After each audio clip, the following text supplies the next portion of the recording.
Hi friends, നമ്മളിന്ന് നോക്കാൻ പോകുന്നത് എൻ്റെ വർക്കിൽ എങ്ങനെ ക്ലോക്ക് സെറ്റ് ചെയ്യുന്നത്. അതിനുവേണ്ടി ഇവിടെ ഹീറ്റ് ഗേജ് ഉണ്ട്. ഹീറ്റ് ഗേജിന് താഴെ കാണുന്ന മോഡ് ബട്ടൺ, ആ മോഡ് ബട്ടണെ പ്രസ് ചെയ്യിക്കാം.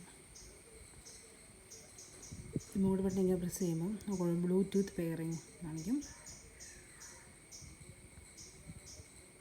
ഇതിന് ശേഷം കൈയെടുത്തതിന് ശേഷം കുറച്ച് കഴിഞ്ഞ് വീണ്ടും ഒന്ന് പ്രസ് ചെയ്യുക.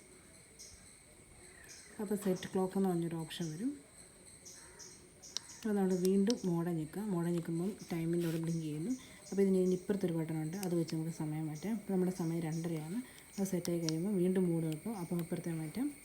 അപ്പോൾ മിനിറ്റ് 17 എന്നുള്ളത് നമുക്കിവിടെ 30 ആക്കണം. അത് സെറ്റ് ചെയ്യുമ്പോൾ വീണ്ടും ഇവിടെ വരുന്നു, മാറ്റാം. പിന്നെ ഇവിടെ AM ഉം PM ഉം കാണിക്കും. അപ്പോൾ നമുക്ക് വേണ്ടത് PM ആണ്. അങ്ങനെ നമ്മുടെ ക്ലോക്ക് സെറ്റായി കഴിയുമ്പോഴത്തേന് നിൽക്കുന്നതിന് ക്ലോക്ക് സെറ്റായി. ഇത്രയേ ഉള്ളൂ. വളരെ സിമ്പിളായിട്ടൊരു ഇതാണ് നമ്മുടെ TVS Endure 125ൻ്റെ ടൈം മാറ്റുന്ന പ്രോസസ്സ്.